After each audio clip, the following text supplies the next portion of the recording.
자, 안녕하세요. 지난 시간에 정치 거래 이론에 대해서 얘기하다가 이제 중간에 시간이 돼서 멈췄죠. 계속 연결해서 강의를 할게요. 지난 시간에 이제 얘기했던 거는 정치는 경제와 마찬가지로 하나의 거래 행위다라고 얘기했었죠. 그래서 시장 거래와 마찬가지로 정치에서도 아, 판매와 구매 행위가 이루어지죠. 판매. 그 다음에 구매. 그래서 시장 거래에서는 상품을 판매하고 생산자나 판매상들이 상품을 판매하고 소비자들이 그와 같은 상품을 이제 구매하는 것이죠. 정치도 마찬가지로 정당이나 정치인들이 정책 상품을 판매하고 유권자들이 정책을 표를 통해서 구매하는 것이죠. 근데 이제 중요한 차이점은 뭐냐면 경제에서는 개별적인 판매와 구매 그리고 정치에서는 집단적인 판매와 구매가 이루어지죠. 물론 소위 얘기하는 어, 집단 구매도 경제에서 이루어지기도 하죠. 여러분들이 물건을 싸게 사기 위해서 여러 명이 모여가지고 집구라는 걸 하죠. 집단 구매. 근데 이제 그런 거는 이제 일반적인 형태는 아니고 또 집단 구매의 그 규모에 있어서도 매우 소규모죠. 그런데 정치에서는 전 국민이 집단 구매를 해야 되는 것이죠. 이런 차원에서 정치는 하나의 이제 거래 행위다라는 것이죠. 그리고 또 정치하고 경제가 유사한 내용 중에 하나는 뭐냐면 광고. 그러니까 시장 경제에서도 상품의 가치를 높이고 그리고 상품에 대한 정보를 제공하기 위해서 광고를 하죠. 근데 정치 시장에서도 마찬가지로 후보나 아니면 정당의 정책에 대해서 홍보하고 정보를 제공하고 그리고 또 상대 후보를 비난하기 위해서 정치 광고 또는 선거 운동을 하는 것이죠. 이 두 가지 판매와 구매, 이 광고가 이루어진다는 점에서 정치와 경제는 매우 유사하죠. 그런데 이제 가장 근본적인 차이는 뭐냐면 정치는 집합적인 의사결정이기 때문에 집합적인 의사결정 또는 집합적 구매를 해야 되기 때문에 집구 집합적 의사결정이기 때문에 다수가 선택한 상품을 또는 다수가 선택한 정책, 공공정책을 소수도 소비를 해야 되는 거죠. 그러니까 의무적으로 소비를 해야 되는 것이죠.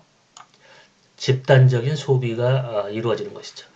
그렇기 때문에 경제하고는 달리 수능 비용을 지불해야 되는 거죠. 상품을 소비하기 싫음에도 불구하고 그 정책 상품을 소비해야 되기 때문에 치러야 되는 비용을 지불해야 되는 거죠. 정치에서는. 이런 문제 때문에 정치와 경제를 지배하는 그런 원리가 다르죠. 정치에서는 평등한 정치적 권리라는 그런 규범적인 원리가 지배하게 되는 거죠. 왜냐하면 시장과 같이 효율성에 맡겨뒀다가는 어떤 재력가들이 자신이 원하는 정책에 더 큰 영향력을 미치고 자신이 원하는 정책을 구입해서 대다수 국민에게 자신이 원하는 정책을 소비하도록 만들면 엄청나게 큰 수능 비용을 발생을 하니까 대부분의 국민들은 정치에서는 효율성보다는 평등한 정치적인 권리라는 원리가 더 중요하다 그렇게 생각하는 것이죠. 달리 얘기하면 경제적인 그런 권력이 정치적인 권력으로 전이돼서는 안 된다. 전환돼서는 안 된다라는 그런 생각. 즉 정경 분리의 원리, 정경 분리의 원리가 지배하게 되는 것이죠. 분리. 이런 정경 분리의 원리에 부합하는 제도가 평등한 투표권이죠. 그러니까 돈이 아무리 많이 있어도 더 많은 표를 행사할 수가 없죠. 모든 사람이 똑같은 양의 표를 행사할 수 있게 해놓은 것이죠. 그리고 그러니까 구매 방식에 있어서도 모든 사람들이 똑같은 양의 매체를 행사하고 자신이 원하는 정책을 집단으로 구매하듯이 마찬가지로 이와 같은 정치 평등의 원리가 이제 정치 광고에서도 적용되는 거죠. 시장 경제에서는 효율성의 원리가 광고를 지배하죠. 그래서 생산자나 판매자가 아무리 광고비를 많이 들여도 그 광고가 효과가 있다고 생각을 하면 그 광고비에 제약을 두지 않는 것이죠. 그래서 뭐 광고비를 제일 많이 받는 뭐 연예인들은 수억 대의 광고비를 받기도 하죠. 하지만 그걸 가지고 뭐 그게 뭐 도덕적으로 아니면 규범적으로 뭐 문제가 있다고 얘기를 하진 않죠. 그렇게 광고비를 사용해서 이윤을 창출할 수 있다면 효율성에 의해서 그 광고비를 사용하는 게 이제 허용이 되는 것이죠. 그리고 이제 광고비 조달도 뭐 광고비 조달 방식에 대해서 큰 규제를 두지 않죠. 불법적으로 광고비를 조달하지 않았다면 시장 광고에서는 회사가 가지고 있는 자본을 가지고 얼마든지 광고를 하는데 사용할 수가 있죠. 뭐 단지 그러니까 청소년들에게 해를 가할 수 있는 그런 선정적인 광고나 아니면 뭐 술, 담배 같은 거는 TV에서는 주로 미국에서 광고하지 않고 라디오에서도 술, 담배에 대한 광고를 하지 않죠. 근데 이처럼 어느 정도 시장 경제에서도 광고를 규제하는데 이제 그런 광고에 대한 규제는 강하지가 않은 편이죠. 근데 이제 정치 광고는 매우 촘촘하고 강력한 규제를 하는 거죠. 그 이유는 뭐냐면 규범적인 원리, 정치 광고를 지배하는 규범적인 원리는 평등한 정치적인 권리이기 때문에 그런 것이죠. 그래서 정치 거래에서는 광고 내용뿐만 아니라 광고비를 어떻게 조달했는지 그리고 광고비 조달 규모 또는 광고비 지출 규모 그러니까 광고비를 마음대로 효과를 내기 위해서 무제한적으로 쓸 수가 없죠. 돈이 아무리 많다고 하더라도 광고비 선거운동에 사용되는 돈에 대한 규제를 해놓고 그리고 또 정치 광고의 내용 그런 것도 규제를 하죠. 그러니까 허위 광고나 그 다음에 과대 광고 이래가지고 후보의 양력을 속인다거나 뭐 그런 것들은 나중에 그게 사실이 아닌 걸로 밝혀지면은 거기에 대한 어떤 판결을 받았을 때 사법부의 판결을 받았을 때 한 아마 500만 원 그래서 한국에서는 선거법 위반에 대한 당선 무효 조항이 있는데 예컨대 당선인 본인은 벌금 100만 원 이상의 형 또는 선거 사무장은 벌금 300만 원 이상의 형이 선고되면 당선 무효가 되게 돼 있죠. 그리고 또 공고된 선거 비용 제한액의 200분의 1 이상을 초과 지출한 경우 선거 사무장 또는 선거 사무소 회계 책임자가 징역형 또는 300만원 이상의 벌금형의 선고를 받았을 경우에는 그 후보자의 당선이 무효로 되게 돼 있죠. 그래서 그게 바로 이제 공직선거법 제263조 1항에 그렇게 돼 있죠. 그리고 또 정치자금법 제49조 1항에 의하면 선거사무소의 회계 책임자가 징역형 또는 300만 원 이상의 벌금형의 선고를 받을 때는 그 후보자의 당선은 무효로 한다. 라고 되어 있죠. 그리고 다른 사람의 유도 또는 도발에 의하여 당의 후보자의 당선을 무효로 하게 하기 위하여 지출한 때는 그러지 아니한다. 라는 또 부가조항이 있기도 하고 그래서 뭐 이 밖에 뭐 여러 그런 정치 광고에 관련된 규제를 둬서 시장경제하고는 달리 지출 내역 또는 지출 규모에 대한 규제를 하는 것이죠.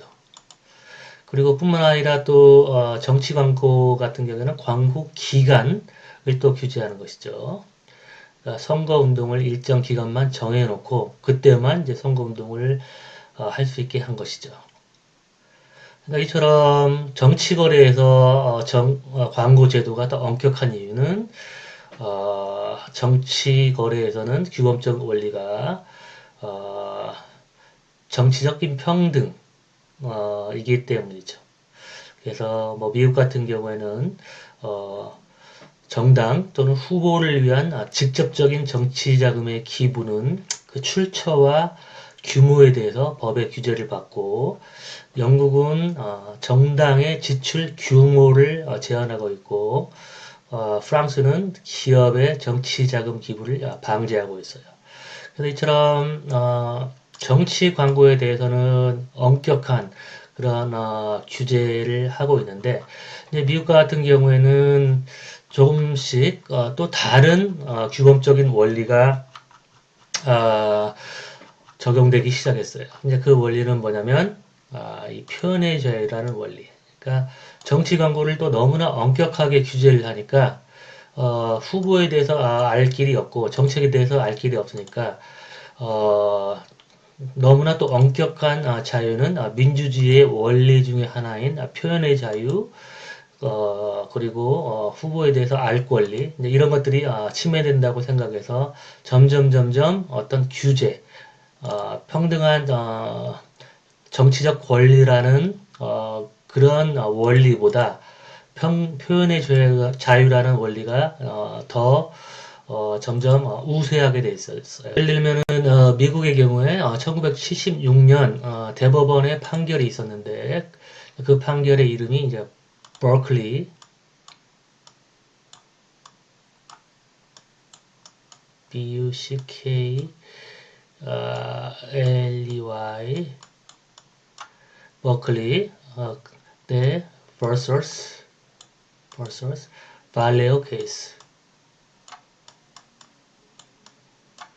케이스에서 어떤 판결이 나왔냐면 후보의 선거 자금 지출 액수와 후보 자신을 위한 기부 액수를 제한한 것은 언론의 자유를 침해한다 라는 결정을 내렸어요. 그러니까 이와 같은 결정은 이제 언론의 자유에 더 무게중심을 두는 것이죠.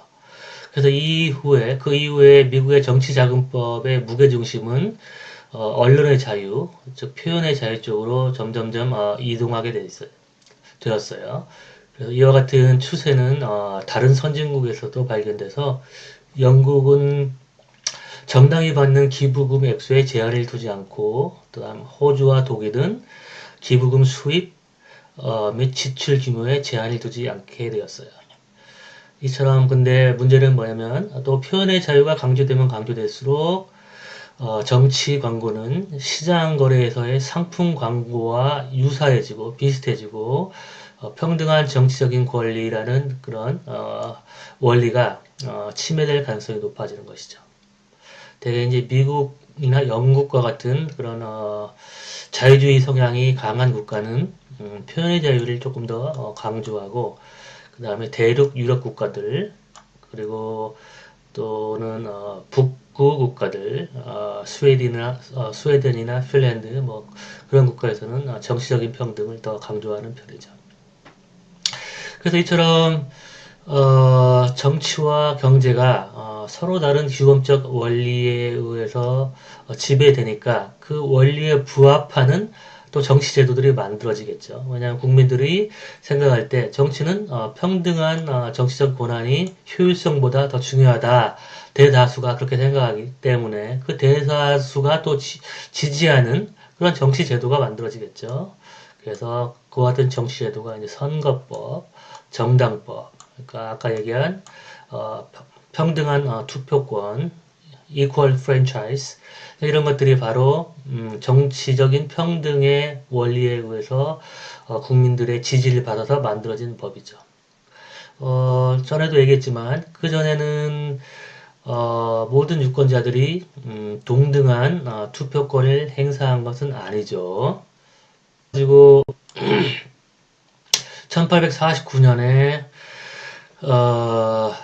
프러시아에서 도입한 3계급 투표제도라는 게 있는데 이 제도에 의하면 세금 납부액에 따라서 계급을 셋으로 나누고 차별적인 투표권을 행사하도록 하였어요.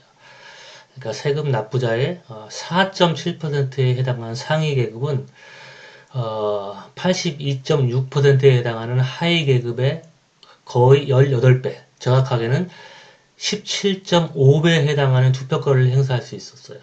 그러니까 하위 계급보다 18배 정도의 정치적인 권한을 가졌던 것이죠. 벨기에에서는 1918년에 모든 남성들에게 보통 선거권이 주어졌는데 이제 그 전에는 납부 세액에 따라서 남자들이 1표에서 3표까지 행사할 수 있었어요. 그러니까 이처럼 여러분이 평등한 정치적인 권한, 평등한 투표권은 여러분이 지금 행사하고 있기 때문에 뭐 당연한 걸로 생각할 수도 있지만 과거에는 그와 같은 평등한 투표권이라는 원리 자체가 규범적으로 정당하지 않다고 생각했던 때가 있었어요. 그 당시만 해도 신분제가 있거나 그리고 사람마다 다른 세금을 내기 때문에 세금 납부액에 따라서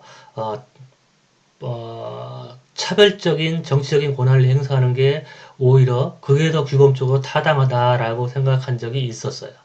근데 이제 점점 일반 서민들 또 세금을 납부하지 않는 그런 사람들이 그런 문제에 대한 그러니까 불평등한 선거권에 대한 이제 문제를 제기하면서 정말 다수를 확보하게 되니까 정당들도 평등한 투표권을 이제 받아들이고 그리고 또 남성만 투표권을 행사했는데 여성들에게도 투표권을 허용하고 이런 식으로 지금은 민주주의 국가에서 허용하는 평등한 투표권이라는 그 제도가 다 받아들이게 된 것이죠.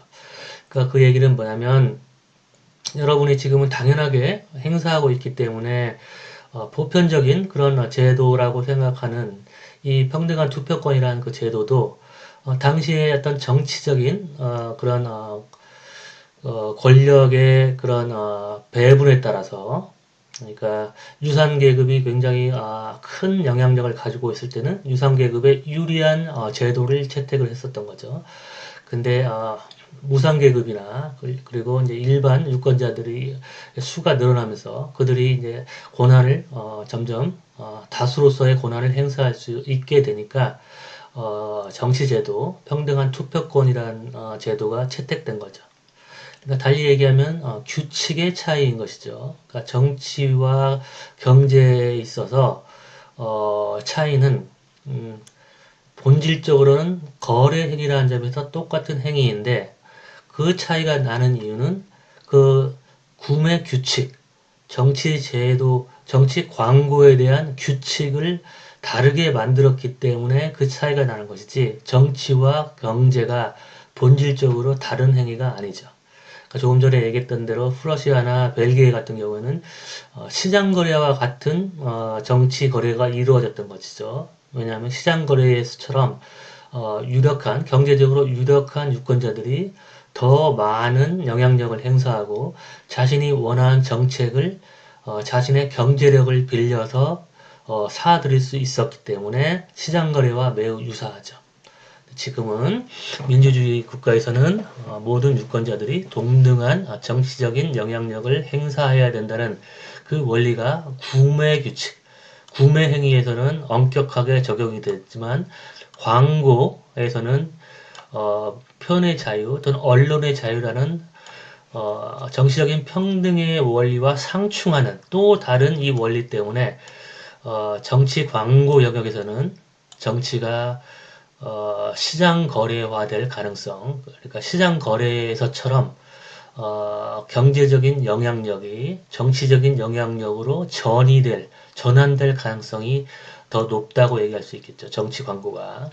왜냐하면 더 유력한 사람들이 더 많은 정치 자금을 제공하고 또 언론을 장악해서 자신들을 지지하는 그런 보수 정당에게 유리한 그런 언론 매체들의 어떤 기사들을 내보내고 그리고 여론을 형성시키면은 그러면은 정치적인 영향력이 경제적인 영향력과 중첩되는 그런 결과가 초래된 것이죠.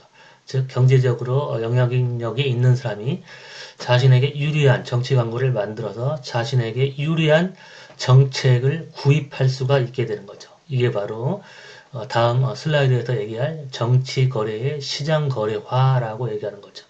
그러니까 정치 거래하고 시장 거래는 이렇게 도식적으로 얘기하면 이쪽이 시장 거래가 있고 이쪽이 정치 거래가 있으면 이쪽에 극단에 있는 정치 거래는 정치적인 평등의 원리만 지배하는 그러니까 정경이 완전히 분리된 형태의 정치 거래라고 얘기할 수 있겠죠. 이쪽은 이제 완전 자유시장 경제. 그러면은 국가마다 어떤 정치 제도를 채택하는가에 따라서 이 중간 사이에서 어떤 국가는 저 순수한 형태의 정치 거래와 가까울 수도 있고 어떤 국가는 순수한 형태의 시장 거래와 가까운 정치 거래가 있을 수도 있죠. 그러니까 국가마다 어떤 정치 제도, 그러니까 구매 제도는 이미 민주주의 국가는 모두 동등한 투표권을 행사하도록 했기 때문에 구매 제도에는 차이가 없지만 정치 광고 제도에는 상당한 차이가 있죠. 국가별로 어떤 국가는 시장 거래와 가까운 그런 광고 제도, 정치 광고 제도를 가지고 있고 어떤 국가는 매우 규제적이고 엄격한 정치적인 평등의 원리를 중시하는 그런 광고 제도를 가지고 있죠.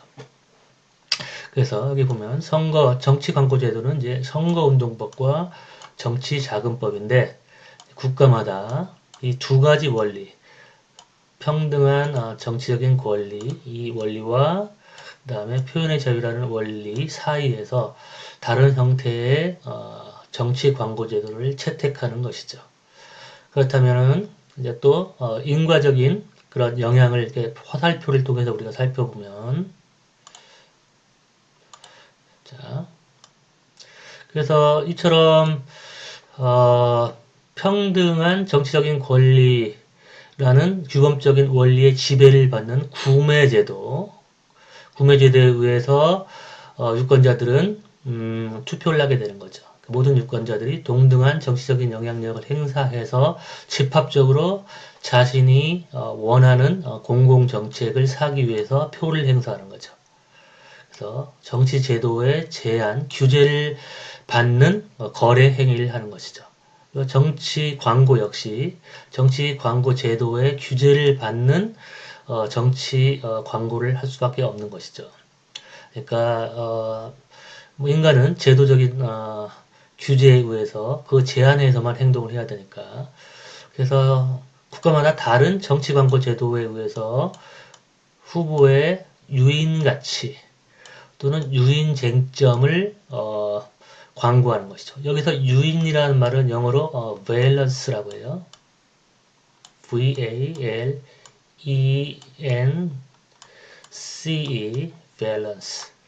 이게 무슨 뜻이냐면 화학에서 나오는 말인데 그 분자끼리 끌어당기는 힘, 끌어당기는 가치, 그래서 유인가라고 직역을 하면 하는데 할 수 있는데 뭐 심리학에서는 사람의 어떤 인간적인 매력, 다른 사람들을 끌어당기는 힘이라고 얘기할 수도 있고 또 정치학에서 역시 정치인들이 유권자들로부터 표를 끌어당길 수 있는 힘, 그러니까 후보의 어떤 개인적인 매력, 이미지, 어떤 카리스마, 뭐 그런 것들이 이제 다 유인 가치라고 부를 수 있는 것이죠.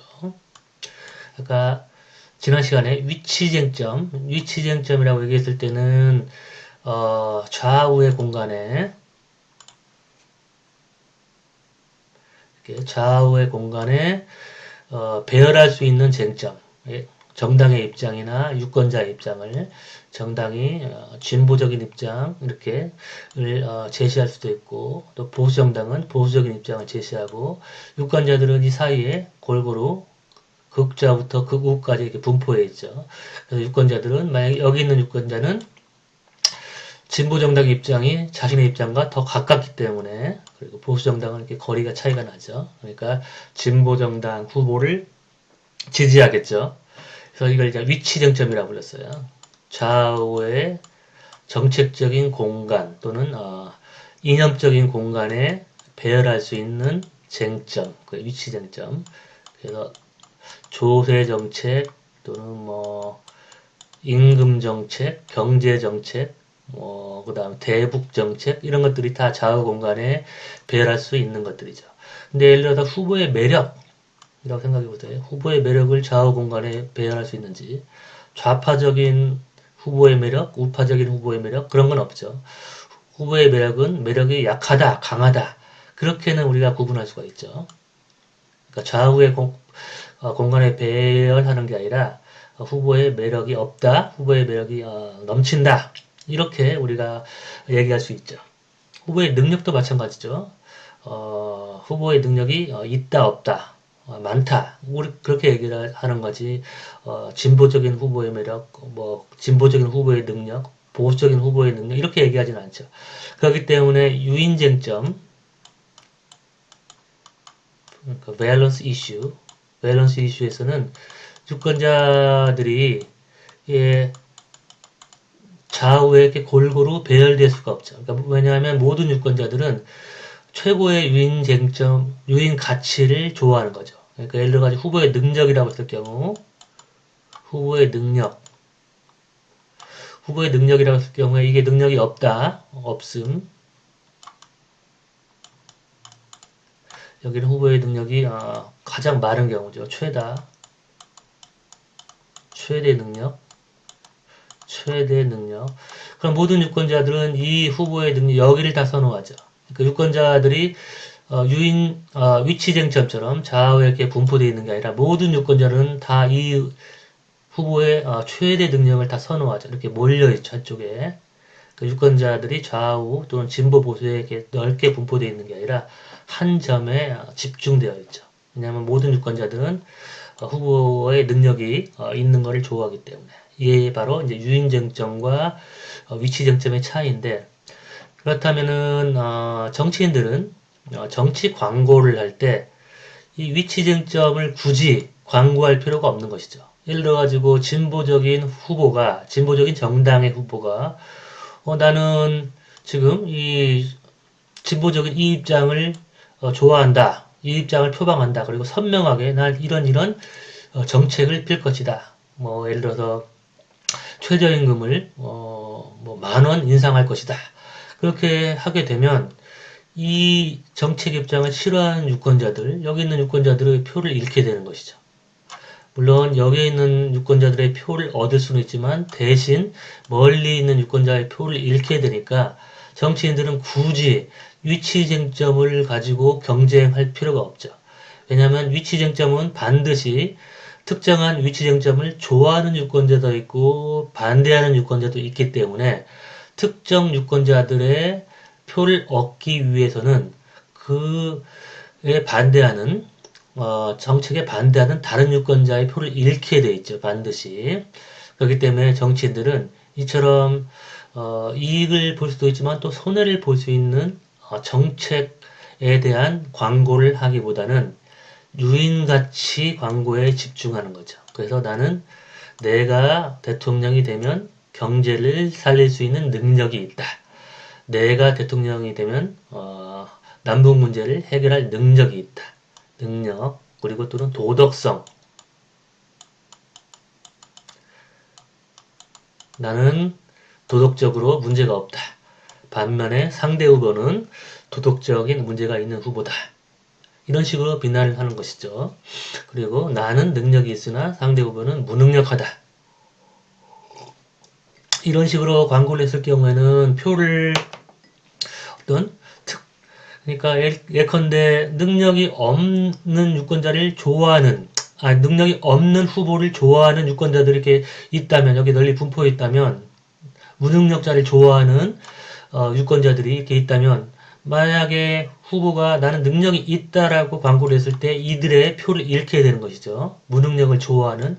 근데 유인쟁점에서는 이처럼 유권자들이 골고루 분포되어 있는 게 아니라 한쪽에만 집중되어 있기 때문에 후보들은 자신이 능력이 있다는 것을 홍보하게 되는 거죠.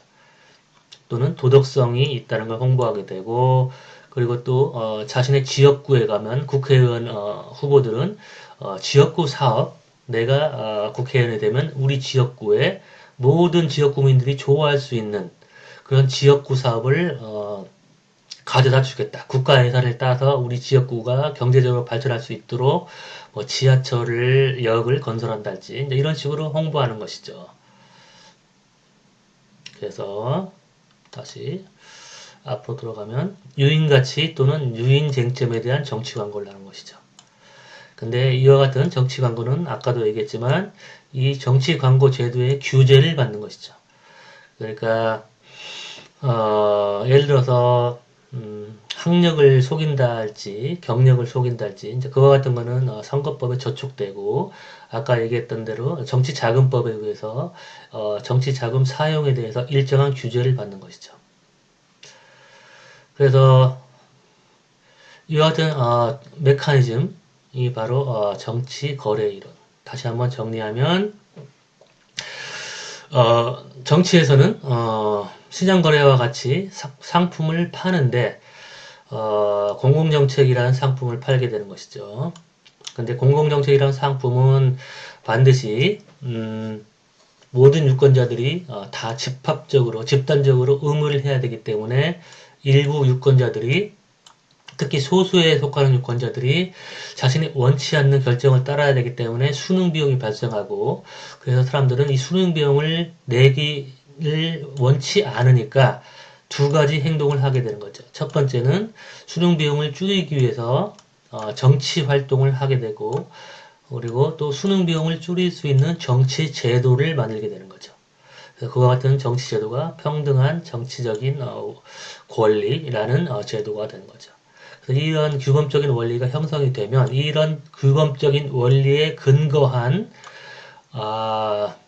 정치 제도들이 만들어지는 거죠. 그 중에 하나는 이제 구매규칙이라고 하면 선거법과 정당법이 여기에 해당되고 또 시장거래와 같이 정치에서도 광고를 하기 때문에 또 광고에 대한 또 제도가 만들어져야겠죠. 그래서 선거운동법과 정치자금법이 정치 광고에 관련된 제도라고 얘기할 수 있겠죠. 이 두 가지 제도의 규제를 받으면서 정치인들과 유권자들은 구매 행위와 광고 행위를 하게 되는 것이죠. 그래서 이와 같은 인과적인 경로에 따라서 정치가 이루어지는 것이죠. 이게 바로 이 한국 민주주의 작동 원리 책에서 이 강의보다는 조금 더 자세하게 설명한 정치의 작동 원리예요. 내가 제시한. 그렇기 때문에 이 이론에 의하면 정치 제도를 어떻게 디자인하는가가 매우 중요하죠. 그러니까 정치적인 평등한 정치적인 권리를 중시하는 정치 제도를 만들 수도 있고 또는 미국과 같이 표현의 자유를 중시하는 정치 제도를 만들 수도 있겠죠.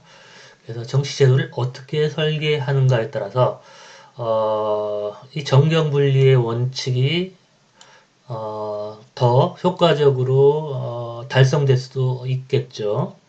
그리고 또는 또 표현의 자유를 또 강조하면 유권자들의 알 권리는 충족되지만 정치적인 평등의 원리가 침해될 수도 있고 따라서 경제적인 유력자들, 경제적인 상층 계급들의 영향력이 더 강화될 수도 있죠. 그러니까 경제적인 상층 계급들이 제공하는 그런 정치 자금을 이용해서 후보들은 더 효율적이고 효과적인 정치 광고를 하게 되고 그래서 이들은 자신들에게 정치 자금을 제공하는 그런 경제적인 유력자들을 대변하는 그런 정책을 만들 가능성이 높아지는 것이죠. 그러면 정치가 시장 거래화 됐다고 얘기할 수 있는 것이죠. 그래서 그 다음 정치 거래의 시장 거래화에 대해서 얘기를 할게요. 그러니까 정치 거래의 시장 거래화 현상이 무엇이냐? 조금 전에 이미 얘기했지만 정치 거래와 시장 거래를 지배하는 정치 제도 또는 시장 거래 규칙이 서로 다르다고 얘기했죠. 그러니까 정치 거래에서는 평등의 원리가 더 지배적으로 작동하고 시장 거래에서는 효율성의 원리가 지배한다고 얘기를 했었죠. 그리고 이제 또 한 가지 중요한 차이는 뭐냐면 시장 거래에서 판매되는 상품은 이와 같은 효용을 유발시켜요.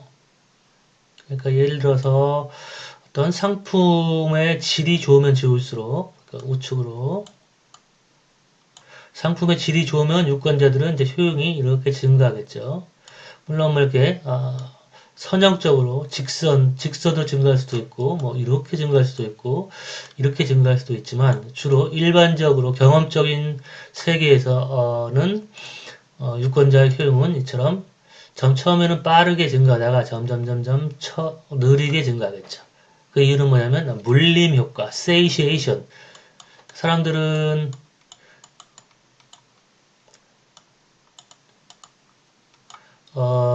어떤 것을 가지게 되면 자신이 가지고 있는 거에 대해서 만족하게 되면 더 많은 걸 가지면 가질수록 효용이 비례해서 증가하는 게 아니라 물리게 되니까 질리게 되니까 점점점 더 많은 걸 갖는다고 해서 그 양에 비례해서 또는 질에 비례해서 효용이 증가하는 건 아니고 그 효용이 증가하는 속도는 점점점 감소하게 되죠. 그러니까 경험 세계에서는 이와 같은 효용 곡선이 발생하겠죠.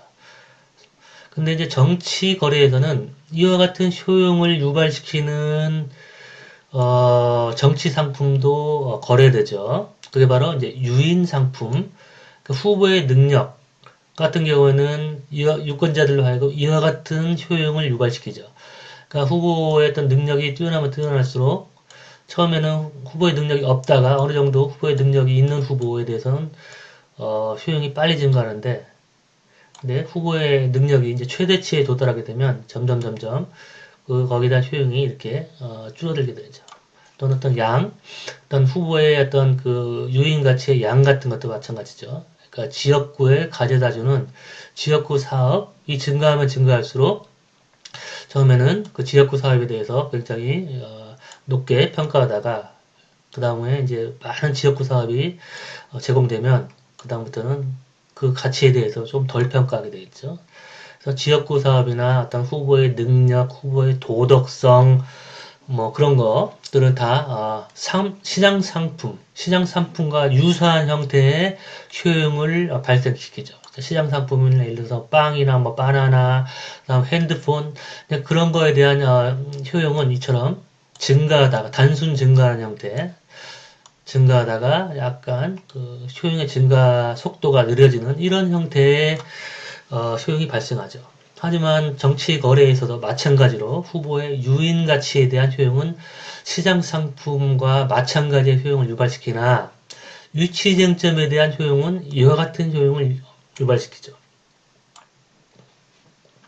예를 들어서 이와 같은 효용은 뭐냐면 0.5에 있는 유권자, 그러니까 유권자가 가장 좋아하는 입장이 0.5에 있을 경우에 그러니까 0은 이제 극좌파 입장이 되겠고 1은 극우파의 입장이 되겠죠. 근데 이제 이 유권자는 중도 유권자라서 0.5 중간을 좋아해요. 그렇기 때문에 이 유권자는 이 중간 정도의 입장에서 효용이 극대화되는 거죠. 이렇게 여기서 효용이 극대화되고 이 중간 입장에서 점점 좌로 멀어지거나 우로 멀어지게 되면 효용이 이렇게 감소하게 되겠죠. 이렇게. 물론 이 효용이 감소하는 형태도 이렇게 비례해서 직선적으로 감소할 수도 있고 또는 처음에는 빨리 감소하다가 점점 천천히 감소할 수도 있죠.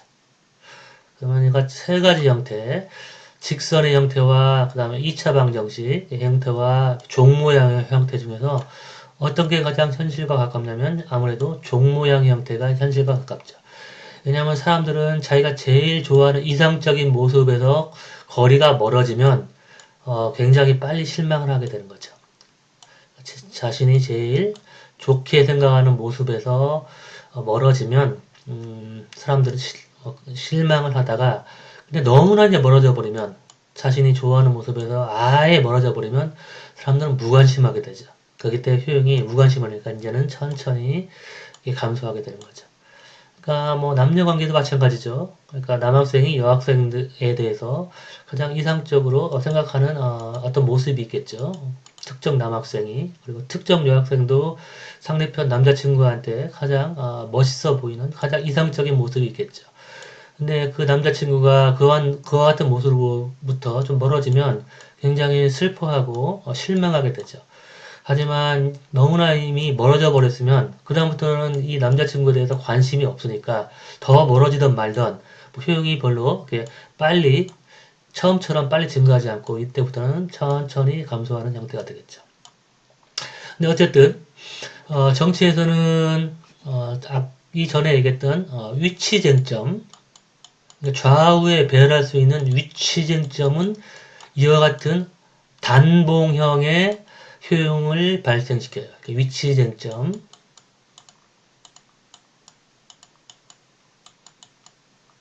은 단봉형, 봉이 하나라는 거예요. 봉우리가 단봉형의 효용을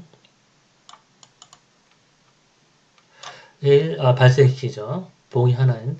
그리고 만약에 극우적인 입장을 좋아하는 유권자의 경우, 만약에 여기 있는 입장을 제일 좋아하는 유권자 같은 경우는 여기서 효용이 극대화 되겠죠. 이렇게. 그다음 여기서 멀어지면 멀어질수록 이렇게 효용이 줄어들겠죠. 그러니까 여기도 봉이 하나죠. 봉우리가 하나.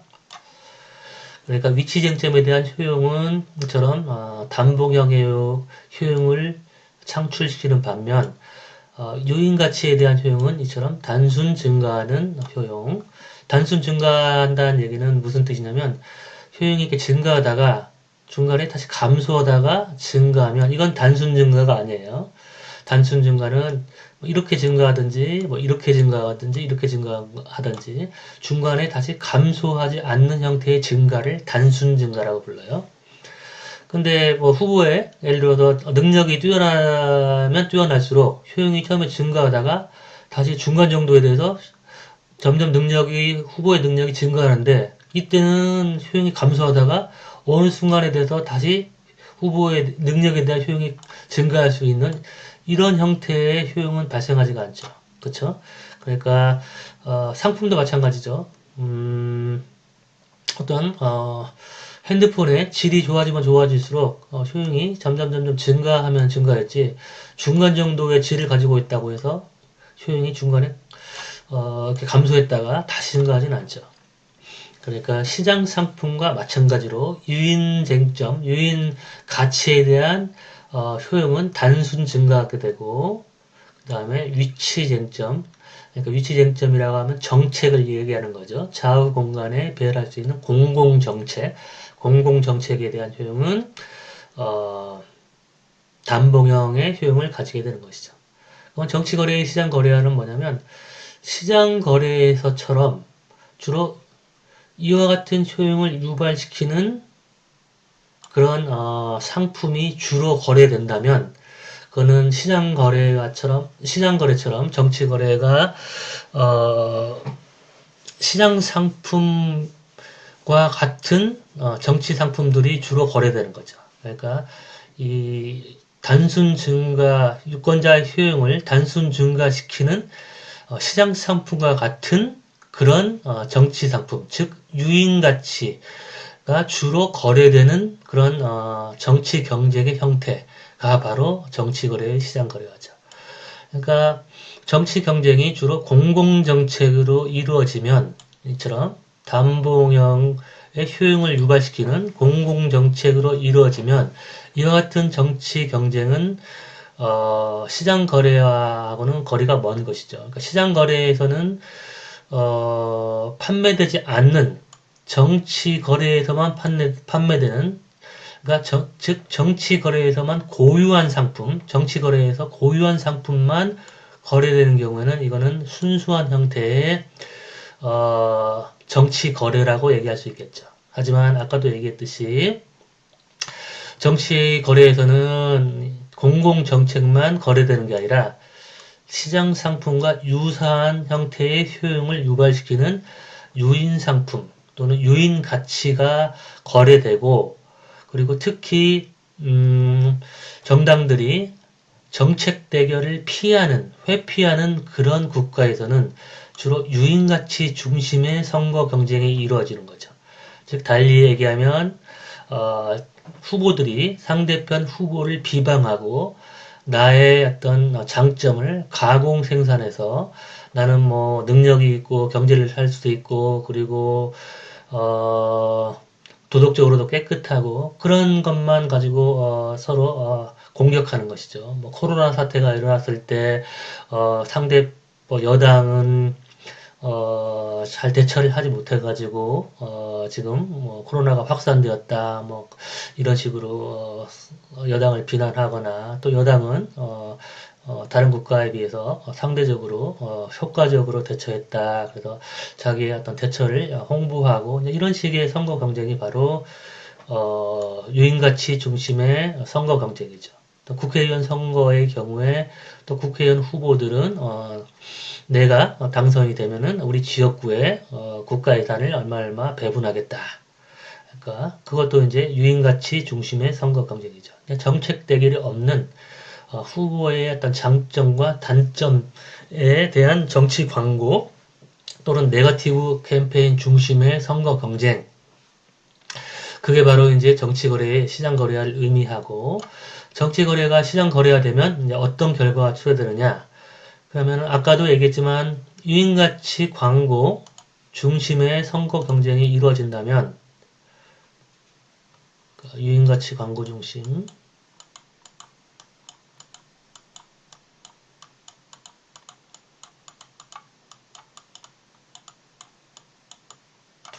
그러면 정책 대결은 이루어지지 않게 되는 거죠.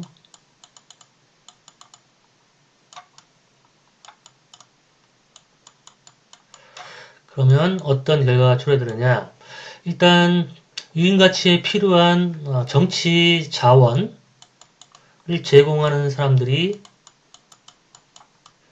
자신에게 유리한 정책 결과를 얻을 가능성이 높죠.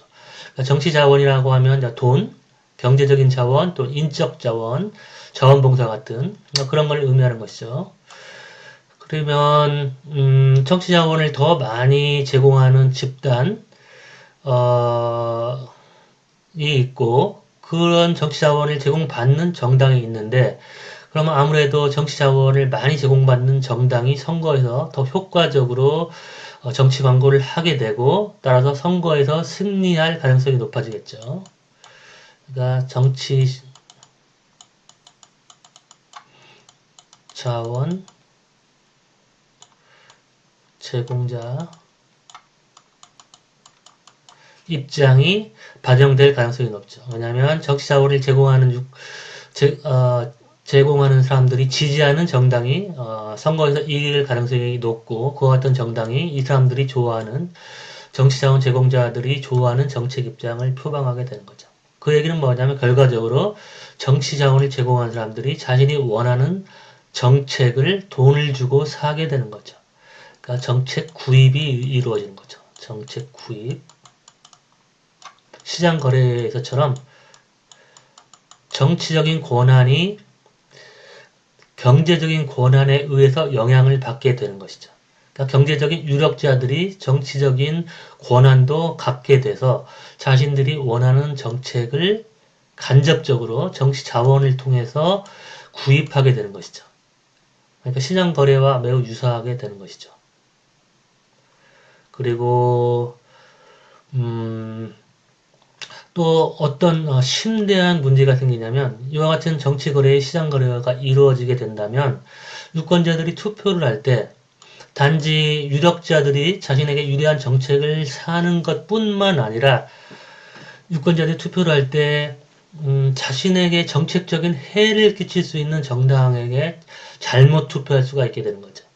왜냐하면 정치 광고를 통해서 후보의 능력을 홍보하고 후보의 실체 없는 능력을 또 가공 생산하기도 해서 홍보하게 되니까 정치 정보가 부족한 유권자들, 특히 어떤 유권자들이 정치 정보가 부족하냐면 저소득층이나 교육 수준이 낮은 사람들, 저소득층,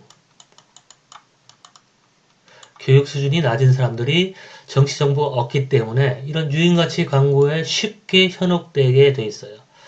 근데 저소득층의 입장을 대변하는 정당은 진보 정당들이 저소득층의 입장을 대변하는데, 근데 저소득층은 진보 정당이 자신에게 유리한 정책을 제공한다는 걸 모르고 보수 정당이 광고하는 유인가치에 현혹돼서 저소득층의 입장을 대변하는 정당에 투표하지 않고 오히려 저소득층의 이익에 배반하는 보수 정당을 투표할 수 있게 되는 거죠. 그러니까 민주주의가 완전히 정상적으로 작동하지 않게 되는 거죠.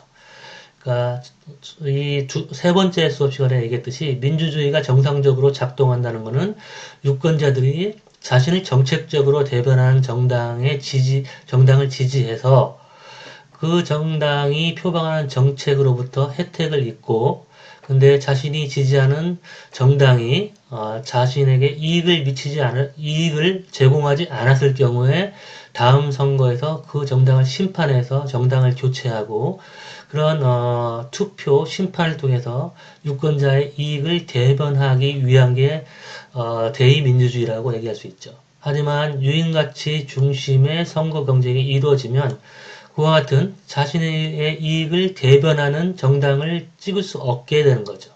그러니까 대의민주주의의 가장 기본적인 원리, 정당의 정책 대변 기능이 상실되게 되는 거죠. 오히려 반대로 자신에게 정책적으로 해를 끼칠 정당에게 투표할 가능성이 높아지니까. 그래서 정치거래의 시장거래와는 매우 대의민주주의의 작동을 교란시킬 수 있는 심각한 문제라고 얘기할 수 있고, 한국이 바로 그런 정치거래의 시장거래와 문제에 심각하게 빠져 있다고 얘기할 수 있죠. 여러분도 정치하면은 일단 짜증이 내고 화가 나잖아요. 그 정치인들을 하면은 부정부패 아닌 사람들, 그리고 저 사람들은 우리들의 대변자임에도 불구하고 우리들을 대변하는 역할을 하지 않고 자기들끼리 싸움만 한다, 그런 생각을 하게 되죠. 그게 바로 한국 정치가 시장거래화 됐기 때문에 그런 거죠. 그러니까 정책 대결을 하지 않고 상대편을 비방하는 그런 프레임을 어떻게 짜가지고 내가 선거에 승리할까, 그 궁리만 하는 것이죠. 의정활동도 국가 정책, 공공 정책을 만드는 그런 의정활동보다는 어떤 지역구 사업에 더 초점을 맞춰서 선거 당시에만 지역구에 가가지고 유권자의 표를 얻으려고 하고, 그런 공공정책 대변 기능을 제대로 수행하지 않는 것이죠. 그래서 맨 먼저 첫 번째 슬라이드로 다시 넘어가면 두 번째 슬라이드 넘어갈게요. 한국 민주주의는 어떻게 작동하는가? 이렇게. 한국 민주주의는 심각하게 정치가 시장 거래화된 그런 정치 경쟁을 하고, 따라서 정책 대결이 이루어지지 않고 유인가치 중심, 그것도 유인가치도 사실 실체가 있는 유인가치라면 유권자의 투표 결정에 유의미한 그런 변수로 작동할 수가 있죠. 그래서 진짜로 후보들이 능력이 있으면 그 능력 있는 후보를 찍어서 그 능력 있는 후보가 경제를 발전시키고 한국의 평화를 촉진하고 또 외교적인 위상을 높인다면, 그렇다면 유인가치 투표가 나쁜 건 아니죠. 하지만 정치인들이 주로 제공하는 유인가치라는 것은 실체 없는 가공 생산된 유인가치죠. 그리고 상대편을 비난하기 위해서 만들어낸 프레임, 그런 것들이기 때문에 유인가치 중심의 선거 경쟁이 유권자들로 하여금 자신을 정책적으로 대변하지 않는 후보를 지지하게 만들 가능성이 높죠. 그래서 한국에서 대의민주주의가 정상적으로 작동하는가? 그렇지는 않다고 볼 수가 있는 거죠. 이미 뭐 유권자들이 누구보다도 가장 잘 알고 있죠. 그래서 유권자들로 하여금 뭐 시민사회와 정치권의 다양한 기관들에 대한 평가를 내리라고 했더니 예를 들어서 뭐 국회, 행정부, 그 다음에 검찰, 그 다음에 뭐 교육기관, 재벌, 기업 여러 가지 기관들에 대해서 평가를 내리라고 했을 때 국회에 대해서 제일 낮은 점수를 먹였어요. 가장 신뢰하지 않는 집단이 바로 입법부. 그 얘기는 뭐냐면 국민들이 이미 알고 있는 거죠. 대의민주주의가 정상적으로 작동하고 있지 않다는 걸 알고 있는 거고, 그 작동하지 않는 이유가 바로 정치거래의 시장거래화 현상이다라고 내 책에서 얘기를 하고 있는 거예요. 자, 그러면 오늘은 여기까지 강의를 할게요. 수고 많았어요.